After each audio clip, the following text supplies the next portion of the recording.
Tem um momento desse texto que é o centro do livro, mais ou menos, né? É o capítulo 3, versículo 20 a 24. E nesses versículos o profeta está falando assim: renova-me, né? Renova-me, Senhor. Eu fico pensando que as misericórdias de Deus, elas se renovam a cada manhã em nossas vidas, né? E nós precisamos também ser renovados e renovar nossa comunhão com Deus, nossa aliança com Deus a cada manhã. Começa-se um novo dia, começam-se novos desafios, começa-se uma nova busca pela presença de Deus, né? E tudo aquilo que é carnal em mim precisa ser mudado, né? E aquilo que está no meu coração de egoísmo, de orgulho, de rancor, tudo isso precisa ser trocado. Por isso a gente pede para Deus: renova, Senhor, renova nosso coração no Senhor. Renova-me, Senhor Jesus, já não quero ser igual. Renova-me,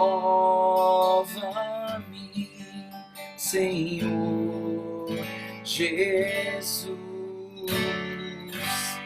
põe em mim teu coração, porque tudo que há dentro de mim necessita ser mudado, Senhor, porque tudo que há dentro do meu coração necessita mais de ti. Renova-me, Senhor Jesus, põe em mim um ser igual. Renova-me, Senhor Jesus, põe em mim teu coração, porque tudo que há dentro de mim necessita ser mudado, Senhor, porque tudo que há dentro do meu coração necessita mais de ti, porque tudo que há dentro de mim necessita ser mudado, Senhor, porque tudo que há dentro do meu coração necessita mais de ti, necessita mais de ti, necessita mais de ti. Diga: eu necessito mais de ti. Eu necessito mais de ti. Eu necessito mais de ti. Sim, Deus, nós necessitamos de ti, Pai. Nós precisamos urgentemente do Senhor em nossas vidas, Pai. Nós precisamos ser renovados, Pai, renovar nossa comunhão com o Senhor, renovar nossa aliança com o Senhor, renovar nossa busca e nossa fome, nossa sede pela Tua Palavra. pelo Teu Espírito Santo em nós, Pai. Trabalha no nosso coração. Que a Tua palavra, Senhor, que ela venha alimentar a nossa vida, o nosso conhecimento. Que a Tua palavra venha moldar o nosso caráter, as nossas palavras, os nossos pensamentos. Deus, renova em nós, Senhor, e tudo que se renove para ficar mais parecido contigo, Deus. Renove para ficar mais um reflexo e um brilhar da Tua luz em nossas vidas, Senhor. Colocamos, Senhor, nossas vidas nas Tuas mãos, o estudo da Tua palavra, que o Senhor venha tocar em nossos corações. É o que nós te pedimos e oramos, Pai, em nome do Senhor Jesus. Amém.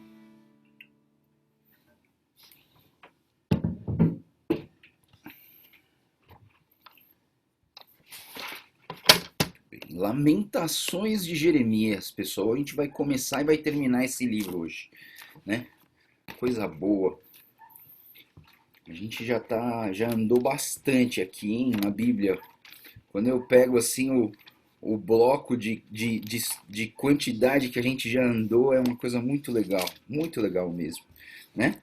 Mas tem bastante coisa para andar, né? Eu acho que o Novo Testamento vai ser rápido, né? Porque a gente já está em setembro, a gente não acabou o Velho Testamento ainda, e a gente vai ler a Bíblia inteira em um ano, né? Fico pensando assim, os 3 últimos meses vai ser uma correria para fazer o Novo Testamento, né?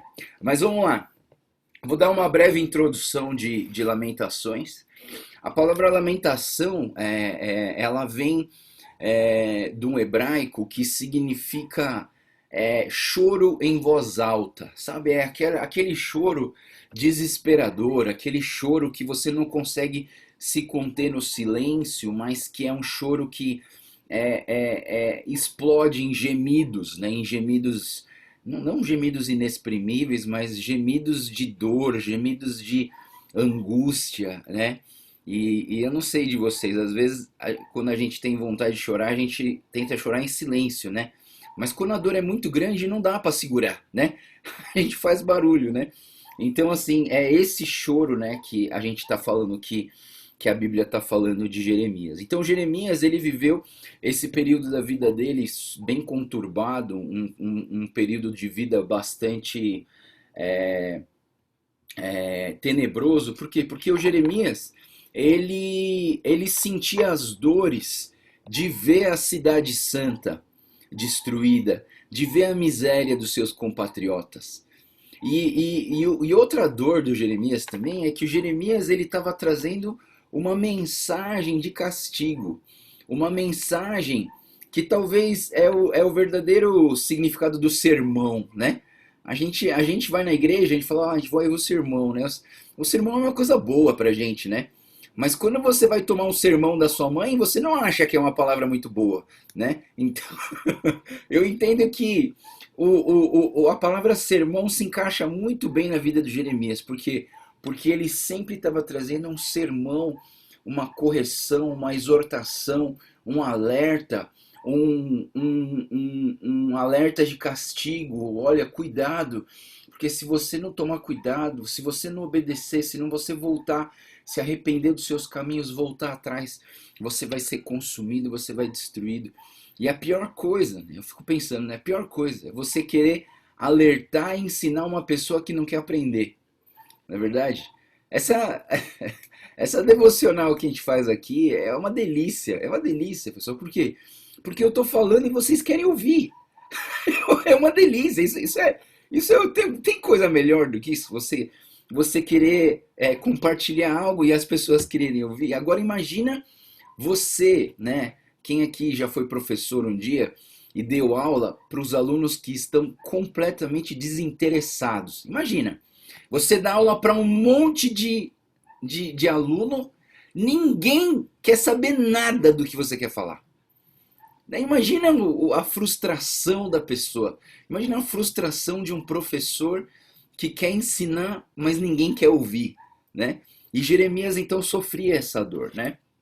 É interessante que o livro de Lamentações ele vai deixar bem claro que a ira de Deus, a ira de Deus era fruto da desobediência e da rebelião do povo contra a palavra de Deus que vinha através de Jeremias, né?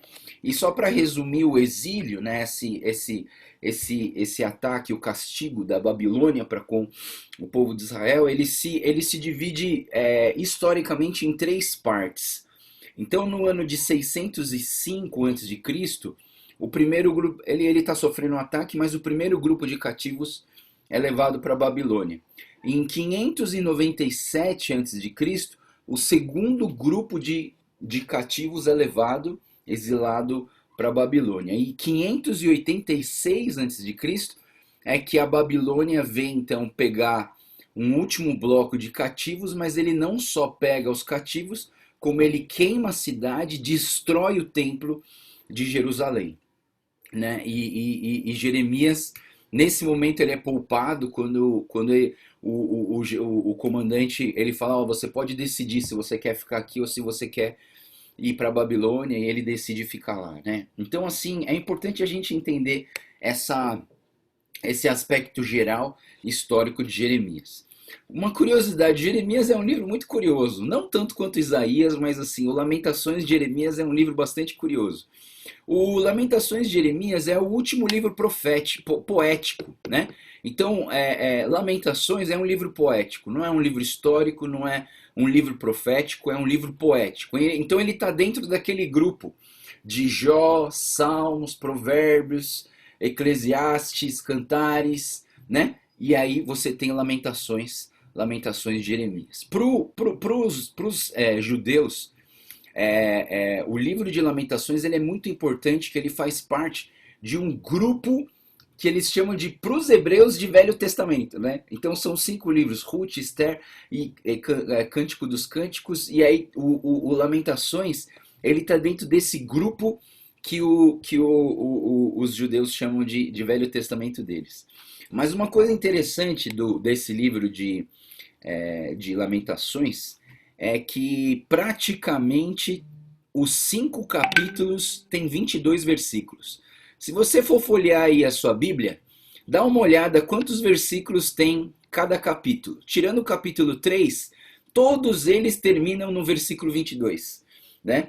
Capítulo 1, capítulo 2, capítulo 4 e capítulo 5, todos eles terminam no versículo 22. Agora, o capítulo 3, ele termina no versículo 66. Por quê?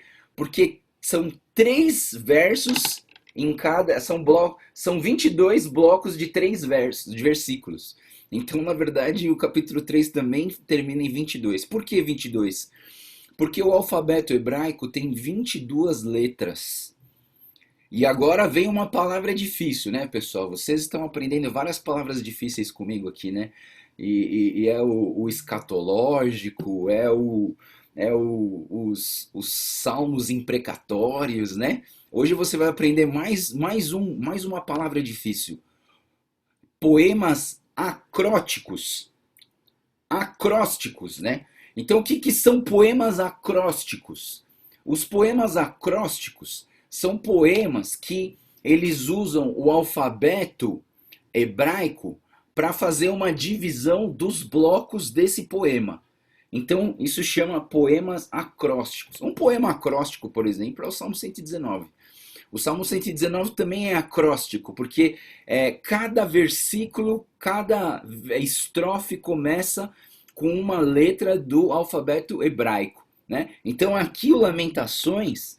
Então, o capítulo 1, capítulo 2 e capítulo 4, eles são acrósticos, né? Aliás, o 3 também é, só que o 3 ele é um pouco maior porque ele tem 3 versos em cada estrofe, né? E nos outros é uma estrofe só por versículo. E então, o capítulo 1 até o 4, eles têm essas 22 estrofes, eles são acrósticos. Só o capítulo 5, que é um poema que tem 22 estrofes, mas ele não é acróstico. Ou seja, ele não segue a sequência do início do alfabeto hebraico. Só isso, né? Então é muito... Só para a gente poder estar dando uma olhada em cima de tudo isso, né? Vamos ver capítulo por capítulo agora, para a gente entender, né? A divisão geral do livro, dos 5 capítulos, ela vai ficar assim. Na verdade, alguns comentaristas chamam de 5 lamentações. Então, cada capítulo é uma lamentação, né? Então, o primeiro capítulo é a lamentação da devastação. O segundo capítulo é a lamentação da ira de Deus. O terceiro capítulo é a lamentação da aflição do profeta Jeremias para com a cidade. O quarto capítulo é o lamento dos desastres e da ira de Deus contra o povo de Israel.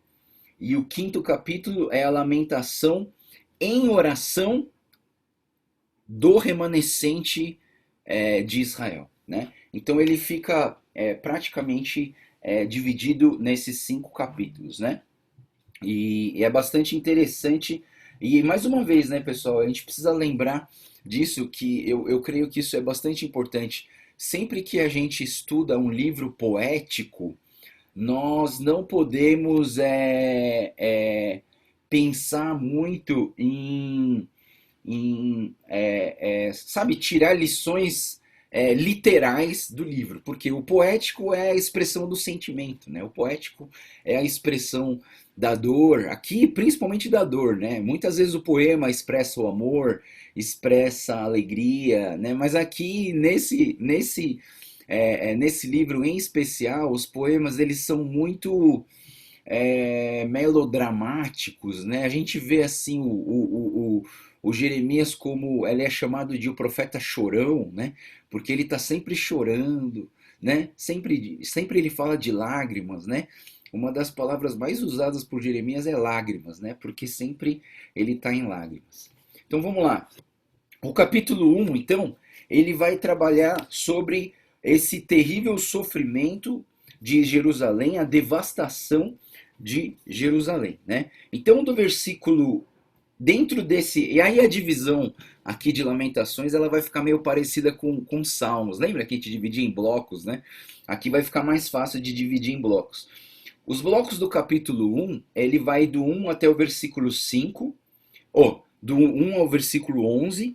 Vamos ler junto o de 1 a 11. Diz assim: Como está deserta as cidades, antes tão cheia de gente, como se parece como uma viúva, que antes era grandiosa entre as nações, que era a princesa das províncias e agora tornou-se uma escrava.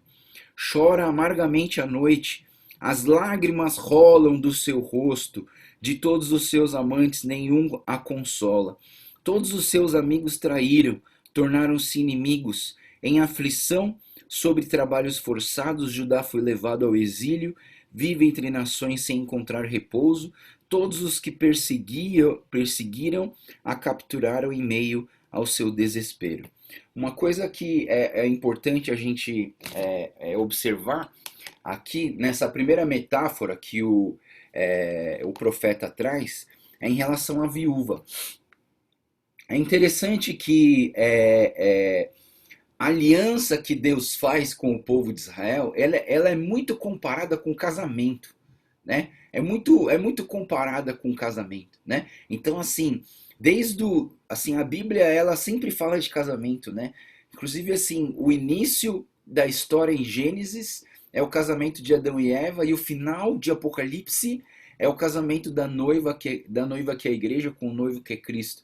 O primeiro milagre de Jesus no seu ministério foi feito numa festa de casamento em Caná da Galileia, né? E aqui eu vejo assim, né? Quando o livro de Lamentações, quando Jeremias chama Jerusalém de viúva, o que significa isso? Significa que o marido com quem ela estava casada, ela perdeu, para ela morreu, né? Ou seja, Deus na vida de Israel morreu. E aí o texto fala sobre o versículo 2: todos os seus amantes, nenhum te consola. Quem são esses amantes? São os deuses falsos. Por quê? Porque essa aliança que você faz com Deus é uma aliança eterna de casamento. Deveria ser aquela aliança que nada pode nos separar um do outro, né? É a aliança que Romanos 8 fala, nada pode nos separar, nem espada, nem fome, nem nudez, nem nada pode nos separar do amor de Cristo, que é a aliança que Deus faz conosco. E aí quando a Bíblia, quando o Lamentações fala, chore amargamente porque os seus amantes nenhum te consola, por quê? Porque essa viúva, ela considerou morto o primeiro marido e começou a buscar outros maridos. E nessa busca por outros maridos, ela acaba se perdendo, porque aí na hora da necessidade, cadê os maridos? Ninguém consola, porque nenhum desses maridos é verdadeiro. E aí é interessante que ele fala, e todos os seus amigos a traíram. Quem eram os amigos? Os amigos eram as nações inimigas que eles faziam aliança para ganhar alguma coisa. Eram as nações que eles davam presente de dentro do templo, davam o presente de dentro do templo para conseguir a amizade das pessoas. É como se, sabe, se você quisesse fazer uma amiga sua e você pegasse a sua aliança que você fez com seu marido no dia do casamento e desse para sua amiga para ela ficar sua amiga. Olha que absurdo, né? Ou seja, todas essas metáforas estão trazendo para a gente a ideia de que Israel abandonou a Deus, de que Israel se tornou uma viúva e pior, depois de se tornar viúva, ela se tornou uma escrava, porque ela foi levada para o cativeiro e ela foi escravizada na Babilônia, né? Então a gente vê que esse cenário mostra a situação de Israel frente a essa dificuldade, e é por isso que Jeremias chora. Esse primeiro bloco, o versículo mais importante do capítulo 1 é o versículo 8. Presta atenção comigo no versículo 8. Ele diz assim: Jerusalém cometeu graves pecados, por isso tornou-se impura. Todos os que a honravam agora desprezam, porque viram a sua nudez e ela mesma geme e se desvia deles. Então, qual foi a causa de tudo isso? Jerusalém cometeu graves pecados e tornou-se impura. Eu não lembro onde foi que eu vi uma conversa muito interessante que alguém estava comparando a noiva de Cristo. Esse final de semana, né, pessoal, vai ter 3 cultos, vão ser transmitidos lá da nossa igreja, né? A gente vai usar lá na nossa igreja para transmitir os cultos do Rise, que é um evento evangelístico para jovens, né? Mas se vocês quiserem assistir, vai ser muito interessante. Vai ser pelo YouTube, eu mando o link para vocês. Mas no último dia, que vai ser segunda-feira do feriado, à noite, a Débora faz uma comparação, faz uma conversa com uma amiga, né? Chama Daniela Lisson. E aí elas estavam falando que esse encontro de Jesus com a igreja fica meio esquisito, porque o marido está todo arrumado, ele está todo preparado, ele está apaixonado pela noiva, ele está pronto para casar, ele está assim, ansioso para fazer uma aliança com a sua esposa, e a esposa está lá assim, caiu de paraquedas no casamento, nem sabe o que está acontecendo, né? Esqueceu de se arrumar, esqueceu de tomar um banho, esqueceu de se perfumar e tá ali no casamento achando, e agora? O que eu faço? Né? Por quê? Porque muitas vezes a gente entende o quê? Que Jerusalém, por conta do pecado, da desobediência, do abandono, se tornou uma esposa perdida, uma noiva perdida, né? Mas a gente vai ver aqui no livro de Lamentações, e o Jeremias ele sempre coloca isso de uma forma bem importante, que existe possibilidade de restauração, né? Existe possibilidade de renovo, existe possibilidade de você conseguir se arrepender e voltar para o caminho certo, para onde a gente deveria estar indo, né? Aí então a gente tem o versículo 12 até o versículo 22. Então o primeiro bloco, do 1 até o 11, vai falar sobre a perspectiva de Jeremias em relação à situação. Do versículo 12 até o 22, vai trazer uma perspectiva da tristeza de Jerusalém para com a situação, tá? Então, dentro do primeiro capítulo, você tem esses dois blocos. De 1 a 11 é a perspectiva da tristeza de Jeremias, e do 12 ao 22 é a perspectiva de Jerusalém para com a situação, né? Vamos ler o versículo 16 só para a gente entender esse desespero de Jerusalém, né? E o 16 diz assim: é por isso que eu choro, as lágrimas inundam meus olhos, ninguém está por perto para consolar-me, não há ninguém que restaure o meu espírito, meus filhos estão desamparados, porque o inimigo prevaleceu. Esse é o versículo que marca esse segundo bloco, que é a tristeza de Jerusalém. E eu trago mais, sabe, pessoal? Abre comigo em Lucas, capítulo 19, versículo 41. Lucas, capítulo 19, versículo 41 e 42. Olha só o título desse texto é Lamento sobre Jerusalém. Pelo menos na minha NVI está Lamento sobre Jerusalém. Lucas 19, 41 e 42 diz assim: quando se aproximou, Jesus estava indo para Jerusalém, só para a gente ter uma base do que está acontecendo aqui, né? Quando se aproximou e viu a cidade, Jesus chorou sobre ela e disse: se você compreendesse nesse dia, sim, você também o que traz a paz, agora isso está oculto aos seus olhos. Virão dias em que os seus inimigos construirão trincheiras contra você e rodearão e a cercarão de todos os lados. Também a lançarão por terra, e você e seus filhos não deixarão pedra sobre pedra, porque você não reconheceu a oportunidade que Deus lhe concedeu. Olha só que interessante, né? Essa cena que a gente vê em Lucas 19, ela está ligada a essa tristeza de Jerusalém.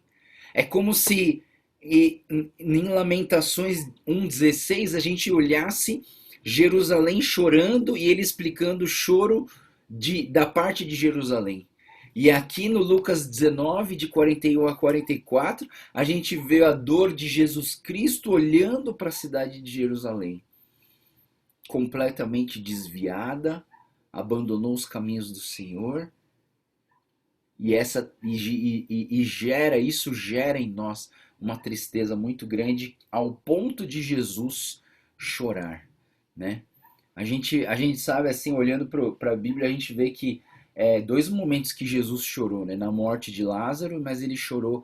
Essa dor aqui é uma dor muito amarga. É a dor de olhar os seus e ver os seus sofrendo, porque não te ouviram, né? Eu estava falando para vocês no último estudo que a gente fez sobre Jeremias, né? No livro de Jeremias. Que triste é nós, como pais, temos alertado os nossos filhos e eles escolheram pelo caminho errado, né? E a gente vai fazer o quê?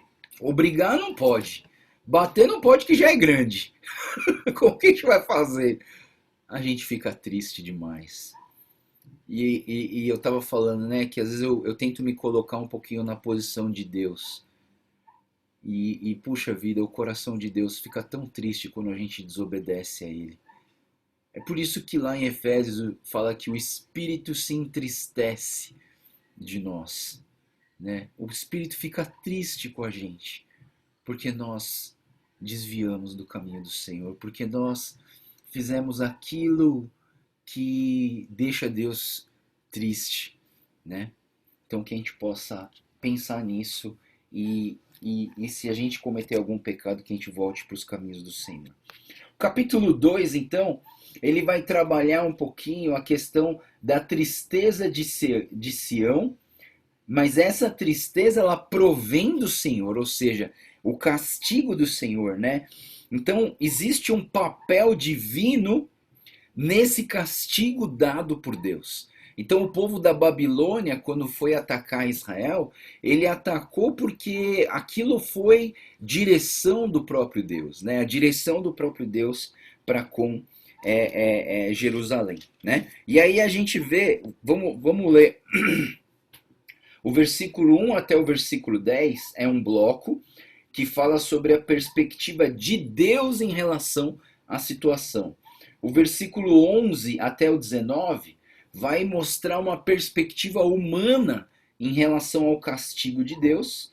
E o versículo 20 e 22 é uma oração de Jeremias. Então vamos lá, vamos ler alguns versículos, pelo menos até o versículo 5, que diz assim: Senhor cobriu a cidade de Sião com a nuvem da sua ira, lançou por terra e esplendor de Israel, que se elevava para os céus. Não se lembrou do estrado dos seus pés no dia da sua ira. Sem piedade o Senhor devorou todas as habitações de Jacó. Em sua ira destruiu as fortalezas da filha de Judá, derrubou ao chão e desonrou o seu reino e os seus líderes. E em sua flamejante ira cortou todo o poder de Israel e retirou a sua mão direita diante da aproximação do inimigo. Queimou Jacó como um fogo ardente que consome tudo ao seu redor. Como um inimigo, preparou seu arco, como um adversário, a sua mão direita está pronta. Ele massacrou tudo que era agradável de contemplar e derramou a sua ira como fogo sobre a tenda da cidade de Sião. O Senhor é como um inimigo. Ele tem devorado Israel, ele tem devorado todos os seus palácios e destruído as suas fortalezas, e tem feito multiplicar os prantos e as lamentações da filha de Judá. Então a gente vê aqui que essa é a perspectiva do Senhor. É o Senhor olhando nessa situação, cobrindo, ele diz assim que cobriu como nuvens, né? A ira do Senhor cobriu a Jerusalém como uma nuvem. E versículo 3 ele fala que tirou a proteção de Deus. Deus tinha uma proteção e ele tirou essa proteção de Jerusalém. Isso não foi por acaso. E Deus não foi por acaso, porque do versículo 4, 5 e 6 a gente vê que Deus ele se torna um adversário de Israel. Ele se torna um inimigo de Jerusalém. Por quê? Por conta do castigo, né? E eu quero até fazer uma comparação com vocês, né? Quando Jesus ele decidiu ir para a cruz em nosso lugar, quando ele estava sendo crucificado, teve um momento na crucificação que Jesus fala Eli, Eli, lama sabachthani. Quando ele fala assim, meu Deus, por que me abandonaste? E eu entendo que nesse momento da obra de redenção na crucificação, o Deus Pai, ele deixou de ser um Deus Pai para ser um Deus juiz. Ele derramou a sua ira, o seu castigo, a sua fúria contra o pecado da humanidade inteira sobre a vida de um único homem, que era Jesus Cristo. Alguém tinha que pagar. Ou nós íamos pagar, ou Jesus ia pagar. E Jesus sozinho pagou pelos nossos pecados. Então, sempre que você olha essa ira de Deus, essa inconformação, esse rejeitar de Deus, essa fúria em atacar o Jerusalém, nós precisamos entender que foi com essa fúria que dá medo que Deus atacou Jesus Cristo naquela cruz, para que ele pagasse pelos nossos pecados. E a gente não pode tirar isso da nossa mente. A gente não pode esquecer disso, porque senão a gente pode esquecer o preço alto que foi pago por cada um de nós. Nós não podemos esquecer. Nós precisamos nos lamentar pelo pecado em nossas vidas. Nós precisamos lamentar pelo pecado do nosso povo. Nós precisamos lamentar pelo pecado da igreja, pelo pecado que nós cometemos. Nós não podemos tirar esse pecado da nossa vista e simplesmente falar, tá bom, foi uma coisinha errada que eu fiz. Não. Nós precisamos entender que o nosso Jesus Cristo foi castigado e foi fulminado e foi fustigado por causa da nossa desobediência. É por isso que o versículo 5 diz: o Senhor é como inimigo, e ele tem devorado Israel, e ele tem devorado todos os seus palácios, destruído as suas fortalezas, e feito multiplicar prantos e as lamentações da filha de Judá. Versículo 11 a 19, então a gente tem a perspectiva humana em relação a esse castigo, né? O povo está destruído, as visões dos falsos profetas eram falsas. O versículo 14, ele diz assim: as visões dos seus profetas eram falsas e inúteis. Eles não expuseram seu pecado para evitar o seu cativeiro. As mensagens que eles lhe deram eram falsas e enganosas. Lembra que nós ouvimos lá no livro de Jeremias um profeta que falou assim: ah, pessoal, fica tranquilo, isso aí vai durar só 2 anos. Ah, pode ficar tranquilo, e rei, fica tranquilo aí que você vai voltar aqui para sua terra, vai ficar tudo bem. Aí Jeremias fica chateado, ele fala: não, você não está entendendo, né? E o profeta falso ainda faz uma ilustração, ele tira um jugo do Jeremias e joga no chão e quebra. Aí o Jeremias fala: não, você não está entendendo. O que você acha que é um jugo de madeira vai ser para você um jugo de ferro, né?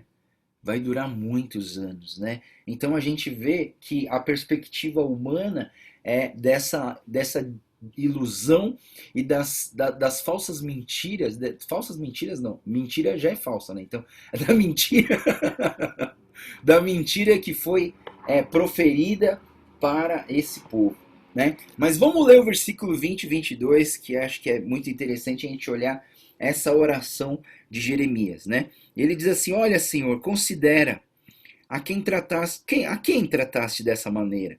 Deverão as mulheres comer dos seus próprios filhos, que elas criaram com tanto amor? Deverão os profetas e os sacerdotes serem assassinados no santuário do Senhor? Jovens e velhos espalham-se em meio ao pó das ruas. Meus jovens e minhas virgens caíram mortos à espada. Tu os sacrificaste no dia da tua ira, tu os mataste sem piedade. Como se faz convocação para um dia de festa? Convocaste contra mim terrores por todos os lados no dia da ira do Senhor. Ninguém escapou, nem sobreviveu. Aqueles dos quais eu cuidava e que fiz crescer, o meu inimigo destruiu. Né? Então essa é uma oração de lamentação de Jeremias, né? E aqui o texto ele vai falar uma coisa que depois a gente vai ver, a gente vai ver ele em... eu não lembro onde que está aqui, mas a gente vai chegar lá, né? Aqui ele fala assim, né? Deverão as mulheres comer os seus próprios filhos, né? E aí esse feito terrível aconteceu de verdade, porque a fome que eles passaram era tão grande, né? Que realmente houve eles devoraram os filhos, mas não que eles devoraram os filhos vivos, né? Matou o filho para comer ele, não. Depois que morreu, provavelmente eles pegaram alguns órgãos e comeram para eles poderem sobreviver. Mas assim, terrível isso, né? Imagina a dor e o trauma que gera numa pessoa ao ponto da sua fome desesperadora chegar a fazer uma coisa dessas, né? Então, assim, coisas terríveis que aconteceram contra o povo de Israel, né? Por causa da ira em relação ao pecado. Vamos lá, então o capítulo 3 é o maior capítulo aqui do livro, porque o capítulo 3 ele tem 66 capítulos, 66 versículos. Por quê? Porque também é 22, né? 22 vezes 3 dá 66. Então, cada 3 versículos compõe uma estrofe, né? E são 22 estrofes, mais uma vez, do capítulo 3, né? O capítulo 3 ele vai falar sobre a aflição de Jeremias ou os apelos do povo ao Senhor. Porque apesar do sofrimento, eles reconhecem que foi misericórdia de Deus que poupou a sua vida, né? Eu queria que a gente pudesse ler, em especial, o versículo 20 a 24, pessoal, do capítulo 3. Capítulo 3, 20 a 24, ele vai trazer essas palavras para nós, né? Ele diz assim: lembro-me bem disso tudo, e a minha alma desfalece dentro de mim. Todavia lembro-me também do que pode me dar esperança. Graças ao grande amor do Senhor é que não somos consumidos, por suas misericórdias são inesgotáveis. Renovam-se cada manhã. Grande é a sua fidelidade. Digo a mim mesmo: a minha porção é o Senhor, portanto nele porei a minha esperança.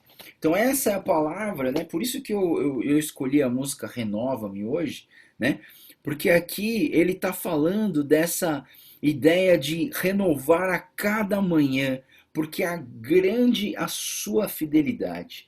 Então, assim, nós vemos uma aflição terrível que o povo está passando e a gente fica aflito, né? O profeta fica aflito com essa situação tenebrosa do povo, mas ao mesmo tempo, no meio de tudo isso, e esses são os versículos que fica exatamente no meio do livro inteiro. É interessante, né? Exatamente no centro do livro de Lamentações fica o versículo de esperança que diz: graças ao grande amor do Senhor é que não somos consumidos, né? Pessoal, e você precisa entender essa frase na sua vida, né? Por quê? Porque se não fosse a graça e o amor de Deus, você não estaria nem vivo hoje. Você nem existiria hoje. Porque se todos pecaram e carecem da glória de Deus, se todos que pecaram merecem o salário da morte, na verdade, se Deus, na sua ira, resolvesse julgar tudo e resolver o problema, a gente não estaria aqui hoje. Mas por causa da graça e do grande amor de Deus, é que nós não somos consumidos. Por quê? Porque Deus quer te dar uma segunda chance. Volto a fazer a ilustração do filho pródigo, pessoal. Volto a fazer a ilustração do filho pródigo. O filho pródigo chega para o seu pai e fala assim: pai, eu quero a minha parte da herança. O pai vira para o filho, eu vou criar uma situação hipotética, só para você entender, né, o que eu estou falando. O pai vira para o filho e fala assim: filho, você quer só o meu dinheiro? O filho fala sim. Aí ele fala assim, o pai fala assim: filho, então eu não sou importante para você, você só quer o dinheiro. O filho fala sim. O pai pega uma arma e dá um tiro na cabeça do menino. Poxa, um filho que quer o seu pai morto só para ter o dinheiro, você entende o que eu estou falando? Se o pai fosse um pai julgador, se fosse um pai que quisesse cometer justiça com a sua própria mão naquele momento, é simples. Ele acaba com o filho. E eu vou dizer uma coisa um pouco tenebrosa, pessoal, porque eu presenciei, não presenciei a cena, mas eu fui para uma comunidade indígena que aquele grupo indígena estava começando a estudar o Velho Testamento. E aí, no Velho Testamento, e juntando com um texto que falava assim: é melhor você tirar um olho, né? E ir para o céu sem um olho, é melhor você arrancar sua mão que te faz pecar e ir para o céu sem uma mão do que ir com as duas para o inferno, né? Um cara lá na comunidade pior que a comunidade chama Jerusalém, né? A comunidade de Jerusalém, que fica na fronteira da Colômbia com o Brasil, um pai tinha um filho que não parava de beber. E aí o pai falou várias vezes: você tem que parar de beber. E aí o cara não parava de beber. O pai falou assim: se você não parar de beber, eu vou ter que te matar porque eu quero ir pro céu. Olha só, e o cara matou o filho dele. Enterrou ali na frente da casa dele. Aí o que aconteceu foi que a comunidade falou assim: nossa, agora Deus vai ficar bravo com a gente vai ter que mudar de lugar. E eles mudaram para uma caminhada, eles fizeram uma caminhada de 1h30 para dentro da floresta para construir a comunidade deles em outro lugar, porque eles acharam que ali ia ficar amaldiçoado, né? Mas eu penso, sabe, que se você entender realmente a justiça de Deus e o abandono que esse povo de Israel fez para com Deus, Eu acho que na ira de Deus e na justiça de Deus, era só Deus acabar com esse povo. Acaba com tudo. Acaba com tudo, mas não.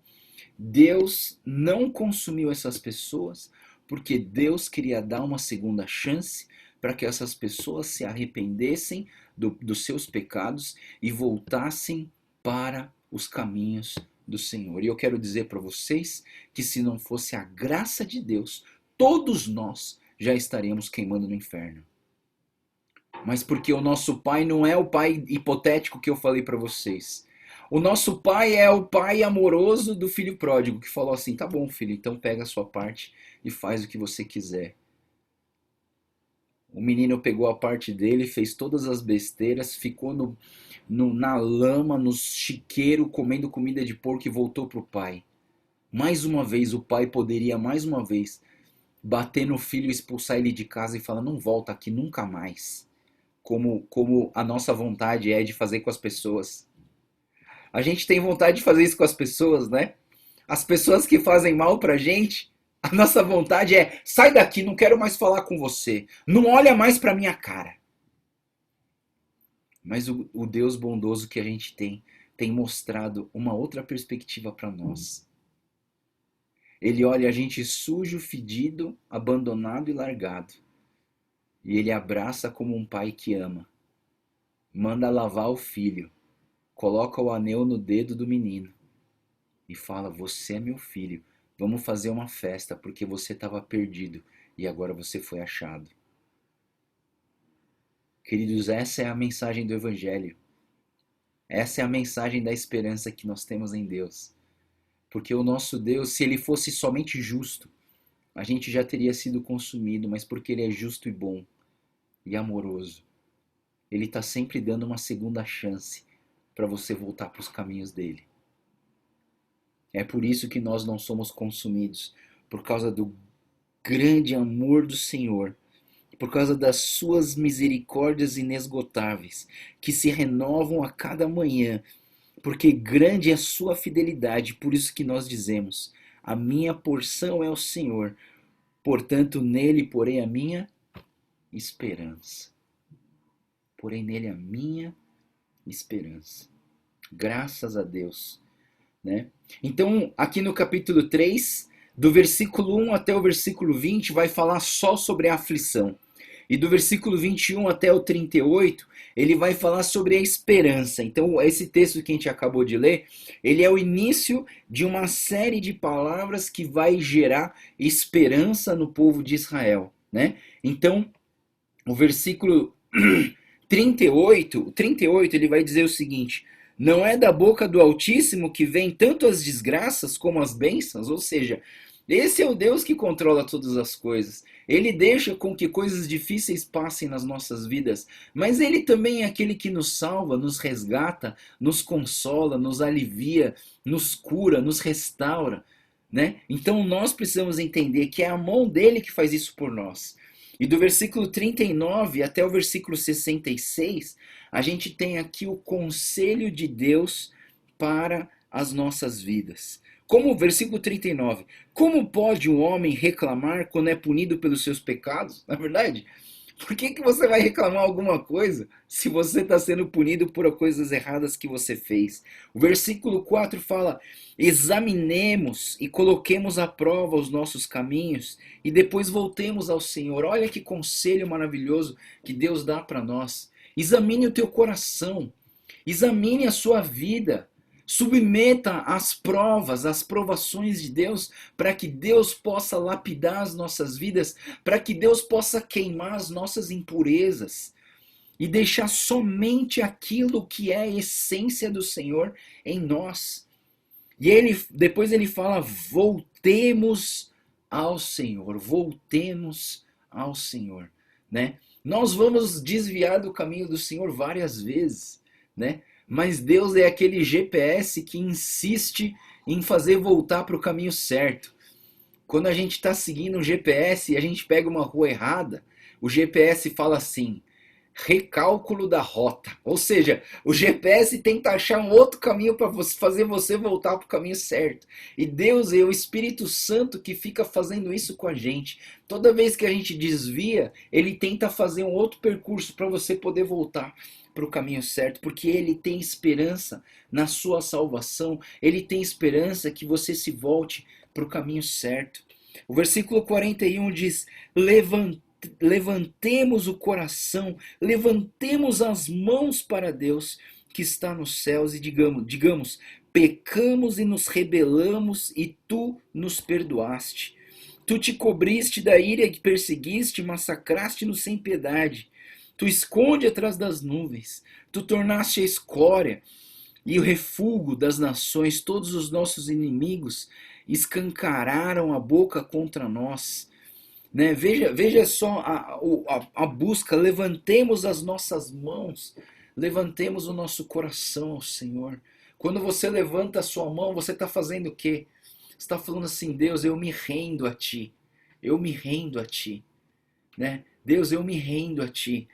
Deus, nós pecamos, nós rebelamos contra Tu, e o Senhor nos perdoaste. Nós precisamos ter essa atitude. O conselho que o Jeremias dá para o teu povo, para o povo de Deus é: levantemos as nossas mãos e nos rendamos a Deus. Peça perdão dos seus pecados. Examine o teu coração, submeta-se às provações de Deus, para que Deus purifique teu coração, para que Deus limpe a sua vida, para que você seja restaurado, para que o seu caminho errado, você pegou um caminho errado, mas aí a sua vida não acabou, por quê? Porque o Espírito Santo, ele quer redirecionar a sua vida para o caminho certo. Deus quer recalcular a rota para que você chegue no único destino melhor da sua vida, que é a vida eterna. Então você precisa entender isso, você precisa colocar isso em mente e prosseguir para o caminho do Senhor. Capítulo 4. Capítulo 4, então, ele vai falar sobre os grandes sofrimentos de Jerusalém, lembrando das glórias do passado, né? E aqui a gente vê detalhes da ira de Deus, né? Do capítulo 1 do versículo 1 até o versículo 20, a gente tem os detalhes da ira de Deus para Jerusalém, e os últimos dois versículos 21 e 22 são os detalhes da ira de Deus para com Edom, né? Os edomitas, né? Então a gente vê aqui no capítulo 4, né, que principalmente, né, o versículo 4, capítulo 4, versículo 12 e 13. Lê comigo, capítulo 4, 12 e 13. Ele diz assim: os reis da terra e os povos de todo o mundo não acreditavam que os inimigos e os adversários pudessem entrar pelas portas de Jerusalém. Dentro da cidade foi derramado o sangue dos justos, por causa do pecado dos seus profetas, das maldades dos seus sacerdotes. Hoje, eles tateiam pelas ruas como cegos, estão sujos de sangue estão, que ninguém ousa tocar em suas vestes. Então, assim, nós vemos em Jeremias, no livro de Jeremias e no livro de Lamentações, que Deus, ele acusa muito o quê? A irresponsabilidade da liderança. A irresponsabilidade de líderes que deveriam conduzir o povo para Deus e para o caminho do certo. Mas esses líderes eram os primeiros a fazer as besteiras. Eles eram os primeiros a adorar ídolos. Eles eram os primeiros a profanar o templo. Eles eram os primeiros a fazer aquilo que não agradava aos olhos de Deus. Eles eram os primeiros a abandonar a Deus. Eles eram os primeiros a desobedecer a palavra do Senhor. E por isso que eu digo, pessoal, tem gente que gosta de querer ser líder, né? Mas ser líder é uma responsabilidade muito grande, pessoal, porque Deus vai cobrar. Deus vai cobrar muito mais forte dos líderes. Ele vai cobrar, tipo, por que você fez isso? Mas ele também vai cobrar, por que você não fez aquilo que eu pedi? E Deus vai cobrar, pessoal. Por isso, às vezes, né? Não sei se você entende isso, mas assim, às vezes é melhor ser funcionário do que ser patrão. O funcionário faz a parte dele, né? Cumpre o horário dele, acabou, vou para casa, desliga tudo, vai para casa, vou ganhar meu salário no final do mês, já tá certo porque tá no contrato. O líder sofre muito mais. Às vezes, não, eu quero ser líder porque eu quero ganhar mais, né? Quero ser mais elogiado, quero estar na frente, quero falar no microfone, né? Mas eu penso, pessoal, que ser líder é uma responsabilidade muito grande, porque a cobrança vai ser bem maior. E quando você é patrão, você não tem horário de trabalho. É duro isso, você não tem horário. Qualquer horário é hora de trabalho. Não existe hora extra para quem é patrão, na verdade. Todo tempo você tem que ficar lá plugado, estressado, né? Você tenta tirar férias, mas durante as férias você tem que resolver todas as dificuldades. Então eu vejo que eu entendo que o seguinte, que os líderes, aqui nesse texto, os profetas, os reis, eles foram julgados com mais severidade, por quê? Porque eles deveriam estar pastoreando o seu rebanho.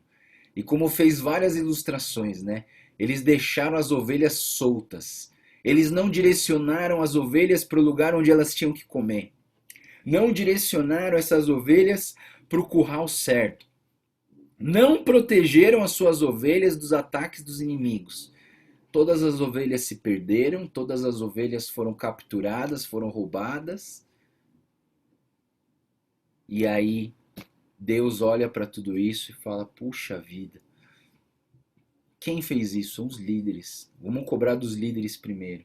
Então esse capítulo 4, ele traz uma severidade, assim, um peso grande em cima daqueles que eram líderes, mas que pisaram na bola, que não seguiram os caminhos do Senhor, né?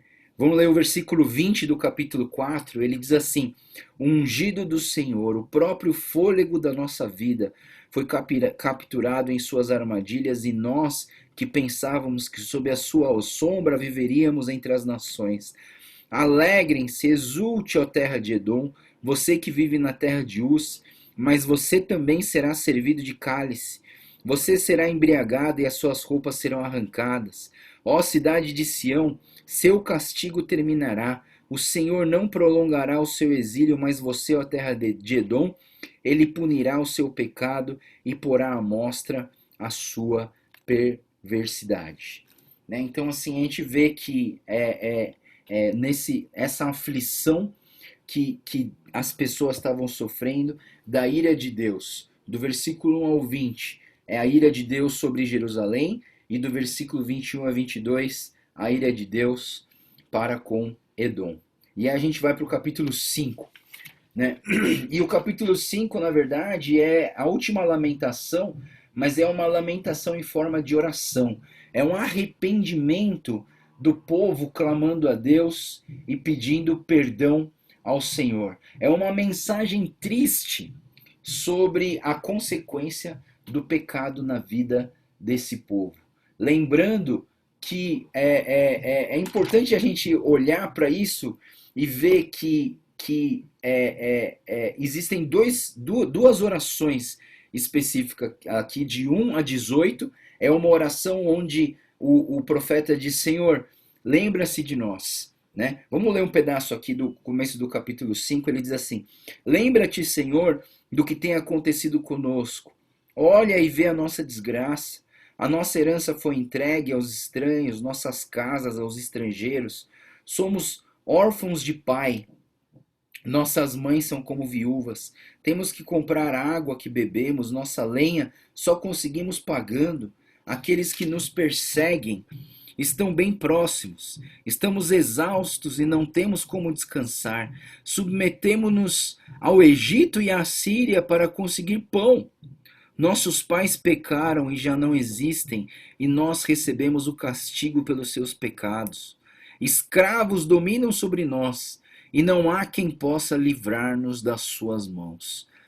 Então, assim, a gente tem visto essa assolação de Deus, e nessa oração ele está falando: Deus, lembra-se de nós, né? Lembra-se de nós, porque nós estamos sofrendo, né? E por mais que você tenha pecado, você esteja longe de Deus, e você clame ao Senhor para que Ele lembre de você, Deus vai se lembrar de você. Deus vai ouvir a sua oração. Isso é muito importante nós entendermos. Que o nosso Deus de graça, grande é o amor de Deus por nós, por isso que nós não somos consumidos. Renova-me, Senhor. Renova a minha vida. Renova a minha alegria. Restaura a minha força. Restaura o meu ânimo. Restaura a minha vontade de fazer a obra do Senhor. Restaura a minha vida, Deus. De certa maneira, a oração é: Deus, eu preciso tanto de Ti, eu necessito tanto de Ti.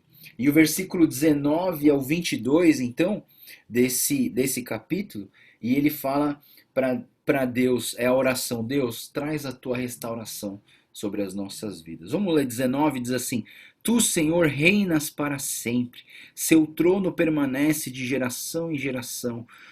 Por que motivo então esquecerias de nós? Por que haveria de desamparar-nos por tanto tempo? Restaura-nos para ti, Senhor, para que voltemos. Renova os nossos dias como os de antigamente, a não ser que já nos tenha rejeitado completamente e a tua ira contra nós não tenha limite. Né? Então, assim, de certa maneira, o versículo 22 está falando assim: olha, Deus, se você ainda tem misericórdia de nós, por favor, restaura as nossas vidas. Eu quero dizer para vocês, né, nós que estamos nessa busca por Deus, nós que estamos nessa busca pelo Senhor, nós estamos passando por um processo de restauração. E eu chamo de o processo de restauração o mesmo que o processo de salvação nas nossas vidas. O processo de santificação nas nossas vidas. Né? Quando que a gente vai chegar nesse ponto? Eu não sei se aqui na Terra é possível chegar nesse ponto de inteira santificação. Mas eu creio que é um processo que não podemos perder de vista. Nós temos que fixar os nossos olhos na perfeição, na santidade, na salvação em Deus e continuar prosseguindo para essa salvação. Enquanto isso, o que nós estamos passando? Um processo de restauração nas nossas vidas. Porque, pessoal, pensa comigo, 400 anos de escravidão no Egito precisaram de 40 anos no deserto para eles conseguirem a terra prometida, né? Então, assim, nós estamos passando por um processo de restauração em nós. Nós estamos passando por um processo de renovo, um renovar de Deus todos os dias na nossa vida. Nós precisamos muito desse Deus, né? Porque sem Ele nós não vamos chegar a lugar nenhum, né? E esse é o nosso lamento, que nós possamos olhar para o nosso pecado e nos lamentar, porque desviamos do caminho do Senhor. E toda vez que nós tentamos resolver as coisas pelas nossas próprias forças, vamos lembrar de levantar os nossos corações e as nossas mãos ao Senhor e falar: Deus, guia-me pelo teu caminho. Porque toda vez que eu tento guiar o meu carro para chegar no destino certo pela minha própria força, eu pego o caminho errado. Mas obrigado, Deus, e obrigado, Espírito Santo, porque o Senhor está sempre me trazendo no novo cálculo da rota e trazendo de novo para a direção e para o caminho correto, que é o caminho da vida eterna. Amém? Olha, pessoal, acabamos o livro de Lamentações em um dia só. Então, como eu falei para vocês, amanhã a gente vai começar Ezequiel, Mas como não tem estudo amanhã, na sexta-feira eu trago a introdução de Ezequiel. Não deixe de ler Ezequiel 1, 2 e 3. E aí na sexta-feira eu trago a introdução do livro de Ezequiel, tá? E Ezequiel, pessoal, só para falar para vocês, Ezequiel é considerado pelos judeus o livro mais difícil do Velho Testamento. Diz alguns comentários aqui que os judeus só deixam as pessoas lerem e estudarem Ezequiel depois de 30 anos, né? Então, assim, tem algumas dificuldades em relação ao livro de Ezequiel. Eu acredito que é por conta de falar do Messias, falar de Jesus, falar da glória de Deus vinda através do Messias, que acho que os judeus eles têm dificuldade de entender o livro de Ezequiel, né? Mas porque ele era um profeta messiânico também, né? Então, assim, talvez esse seja a dificuldade, tá bom? Muito bem. Pessoal, alguma dúvida, alguma pergunta? Vamos orar então? Senhor Deus, muito obrigado, Pai. Muito obrigado porque o Senhor nos dá essa oportunidade de estudarmos juntos a Tua Palavra, de lermos a Tua Palavra. E obrigado, Deus, por essa jornada que a gente está tendo esse ano, de ler a Tua Palavra, de ler a Bíblia. E nós queremos ler ela inteira esse ano. E buscar do Senhor através da Tua Palavra, Deus. Obrigado pelas Tuas misericórdias que se renovam a cada manhã. Obrigado pelo Teu amor e a Tua graça, que é por causa dela que nós não somos consumidos.